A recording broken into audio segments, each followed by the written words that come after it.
हम सब वक्त के साथ चल रहे हैं, लेकिन वो तो पीछे जा रही है।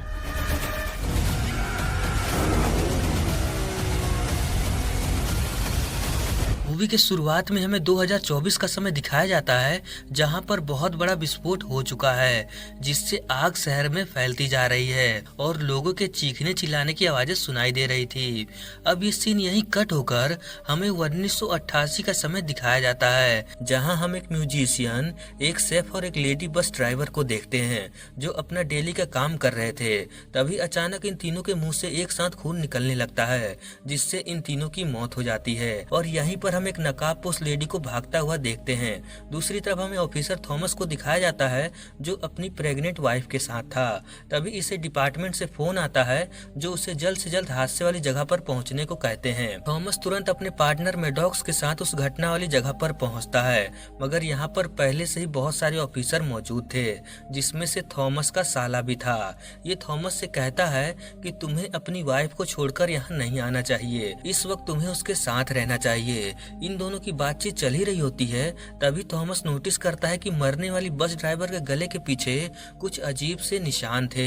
थॉमस का साला हॉल्ट कहता है कि शायद ये कांच के टुकड़े के निशान हो, मगर तभी यहाँ एक और ऑफिसर आकर इन्हें बताता है कि इन्हें दो और लाशें मिली हैं जिनके गले के पीछे निशान हैं। हॉल्ट तुरंत वहाँ जाने के लिए निकलता है और थॉमस को इस केस से दूर रहने को कहता है, मगर थॉमस भी इनके पीछे पीछे वहाँ पहुँच जाता है। थॉमस हॉल्ट से कहता है कि मैं यहाँ सिर्फ मदद करने के लिए आया हूँ, जिस पर हॉल्ट कहता है प्लीज ये काम मुझे करने दो, क्योंकि हो सकता है ये कोई सीरियल किलर का काम हो और अगर ऐसा हुआ तो मुझे केस सॉल्व करने पर प्रमोशन मिल सकता है। थॉमस इसकी बात मान जाता है, मगर अंदर ही अंदर थॉमस और मेडॉक्स इस केस की तहकीकात करने के लिए हॉस्पिटल पहुंचते हैं, जहां डॉक्टर से पूछताछ करने के बाद इन्हें पता चलता है कि उन तीनों के गर्दन के पीछे जो निशान थे वो किसी खास तरह के इंजेक्शन के निशान हैं, जिसके बारे में अभी तक इन्हें पता नहीं चला। डॉक्टर से पूछताछ करने के बाद ये दोनों यहाँ से निकलते हैं। तभी इनके गाड़ी के रेडियो पर सूचना मिलती है कि अभी अभी एक लड़की पर हमला हुआ है जिसके गर्दन पर निशान है और किस्मत से अभी वो जिंदा थी, इसीलिए थॉमस और मेडॉक्स उस जगह पर जाने के लिए निकल पड़ते हैं। तभी यहाँ हॉल्ट भी पहुँच जाता है।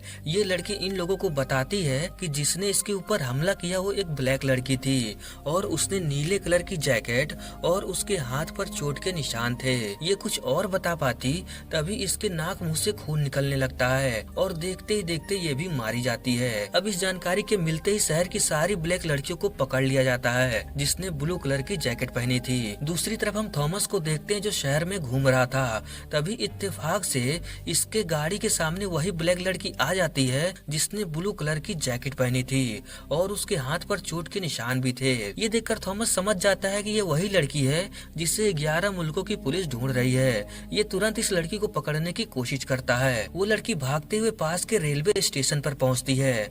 थॉमस और मेडॉक्स अलग अलग होकर उस लड़की को ढूंढने लगते हैं। तभी ये लड़की जिसका नाम रिया है, ये मेडॉक्स के सामने आकर इसको बहुत बुरी तरह से धोती है। मेडॉक्स के चिल्लाने की आवाज सुनकर थॉमस यहाँ पहुँच जाता है, जिससे डरकर रिया यहाँ से भागने की कोशिश करती है, मगर थॉमस इसे गन पॉइंट पर ले लेता है, जिस पर रिया बिना डरे इसकी आंखों में आंखें डालकर इसको बताती है कि बेटी होने पर बहुत बहुत मुबारक। ये सुनकर थॉमस कंफ्यूज होने लगता है। तभी मौका देखकर रिया इसको इसी की हथकड़ी से बांधकर यहाँ से जाने लगती है, मगर तभी थॉमस इसके पैर में शॉक करता है, जिससे रिया पटरी पर गिर जाती है और आ रही ट्रेन से कुचलकर मारी जाती है। ये देखकर थॉमस अपने किए पर बहुत पछताता है। तब तक यहाँ बहुत सारे ऑफिसर पहुँच जाते हैं, जिसमें से एक ऑफिसर थॉमस को बताता है कि तुम्हारी वाइफ हॉस्पिटल में भर्ती है। जिसके बाद थॉमस भागते हुए हॉस्पिटल पहुँचता है, जहाँ इसे पता चलता है कि इसकी एक बेटी हुई है, मगर इसकी वाइफ अब नहीं रही। इस बात से थॉमस और हॉल्ट बहुत दुखी होते हैं। इसके बाद हमें 9 साल बाद यानी 1957 का सीन दिखाया जाता है, जहां अब थॉमस की बेटी 9 साल की हो गई है और आज इसका बर्थडे है। थॉमस अपनी बेटी के साथ अपनी वाइफ के कब्र पर आया था। यहाँ पर पहले से ही किसी ने फूल रखे थे। तभी थॉमस को फोन आता है कि शहर में फिर से उसी तरह से मर्डर होना शुरू हो गए हैं। थॉमस वहाँ पहुंचकर देखता है कि एक प्रोफेसर को बिल्कुल उसी तरह से मारा गया है जैसे आज से 9 साल पहले। सीसीटीवी सीसीटीवी फुटेज से इन्हें पता चलता है कि इसे भी ब्लू जैकेट वाली लड़की ने ही मारा है, मगर ये कैसे पॉसिबल था, क्योंकि वो तो 9 साल पहले ही मर चुकी है। थॉमस इस पहेली को सुलझाना चाहता था, इसीलिए ये पुलिस स्टेशन आकर उस मरी हुई लड़की की फाइल फिर से खोलकर देखने लगता है, जिसमें इसे एक चाबी मिलती है जो उस लड़की के पास से मिली थी। ये इस चाबी के बारे में जल्द से जल्द पता लगाने के लिए अपने एक साथी से कहता है। इस तरफ शहर में और भी मर्डर होना शुरू हो चुके थे। थोड़ी देर बाद थॉमस को वो ऑफिसर आकर बताती है कि ये चाबी एक छोटे जहाज की है जिसका मॉडल पिछले साल ही लॉन्च हुआ है। ये जानकर थॉमस और भी कंफ्यूज होने लगता है कि आखिर ये कैसे हो सकता है, जो चाबी पिछले साल ही बनी है वो 9 साल पहले उस लड़की के पास कैसे मिला। इसके बारे में पता लगाने के लिए थॉमस उस जगह पर जाता है जहाँ पर वो जहाज है, मगर वहाँ जाते समय थॉमस को डॉक्टर नवीन मिलते हैं जो इसे बताते हैं कि हर 9 साल में एक ऐसा दिन आता है जिस दिन इस दुनिया से दूसरी दुनिया में जाने का रास्ता खुलता है और शायद उस लड़की ने वो रास्ता ढूंढ लिया है। दोस्तों, यहाँ पर डॉक्टर नवीन रॉय एक तरह से टाइम ट्रेवल के बारे में बता रहे थे, मगर थॉमस इनकी बातों को अनसुना करके उस जगह पर पहुँचता है जहाँ पर वो जहाज था। यहाँ पर फिर से थॉमस की मुलाकात उसी लड़की से होती है जो 9 साल पहले ही मर चुकी थी। थॉमस को समझ पाता तभी रिया इसको गन पॉइंट पर ले लेती है। तभी पीछे से इसका साथी मैडॉक्स इसे बचाने के लिए आता है, मगर रिया को पता चल जाता है और ये मैडॉक्स को गलती से शूट कर देती है। तभी बाहर और भी पुलिस वाले आ जाते हैं, जिससे डरकर रिया थॉमस को बंदी बनाकर उसी जहाज में इसको लेकर भाग जाती है। रास्ते में थॉमस इससे पूछता कि आखिर तुम जिंदा कैसे हो, जिस पर रिया कहती है कि प्लीज आप मेरा पीछा करना छोड़ दीजिए, मैं कोई गलत काम नहीं कर रही हूँ। इसके बाद ये थॉमस को नीचे पानी में फेंक कर चली जाती है। अगले दिन जब हॉल्ट उस लड़की की डेड बॉडी को क्रैश हुए प्लेन के पास ढूंढ रहा था, तभी थॉमस कहता है कि अब हमें वो लड़की नहीं मिलेगी, ना जिंदा ना मुर्दा, क्योंकि वो फ्यूचर में जा चुकी है। अब वो 9 साल बाद ही हमें देखने को मिलेगी। इसके बाद हमें 9 साल बाद का सीन दिखाया जाता है जहाँ अब थॉमस पुलिस वाला नहीं रहा। ये अभी भी उस लड़की के बारे में जानने की कोशिश कर रहा था और साथ में डॉक्टर नवीन को भी ढूंढ रहा था। यहाँ पर हमें पता चलता है कि थॉमस ने इस केस को सुलझाने में अपनी पूरी लाइफ बर्बाद कर लिया है।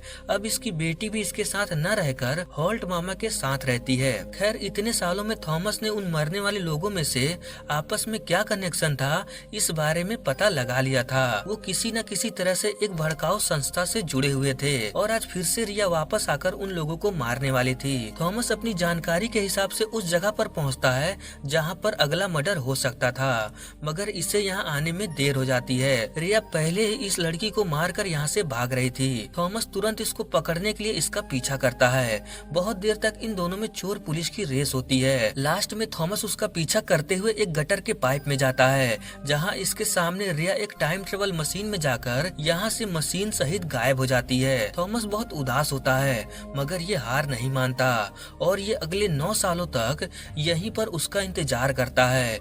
यहाँ पर हमें पता चलता है कि आज थॉमस दादा बनने वाला है। तभी ये देखता है कि उसी गटर से रिया यहाँ वापस आई थी, मगर इस बार थॉमस पूरी तैयारी में था। ये तुरंत रिया को गन पॉइंट पर ले लेता है और आज थॉमस इसको बिना सब कुछ बताए यहाँ से जाने देने वाला नहीं था, क्योंकि ये पिछले कई सालों से इस केस को सुलझाने की कोशिश कर रहा था। अब रिया ना चाहकर भी थॉमस को बताती है कि ये इनकी पोती है और इसको इस मिशन पर इन्होंने ही भेजा है, क्योंकि पास्ट में आकर ये जिन लोगों को मार रही है वो लोग फ्यूचर में लाखों लोगों का मौत का कारण बनेंगे।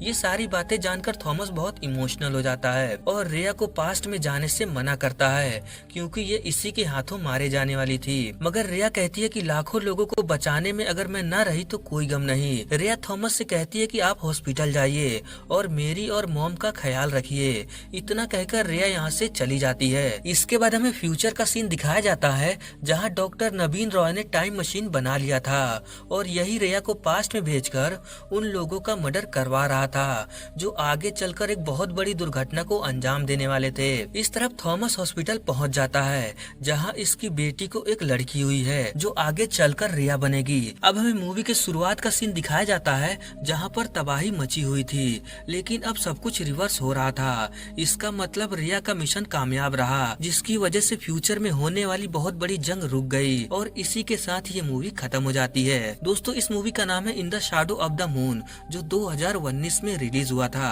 तो चलिए मिलते हैं किसी और मूवी के साथ।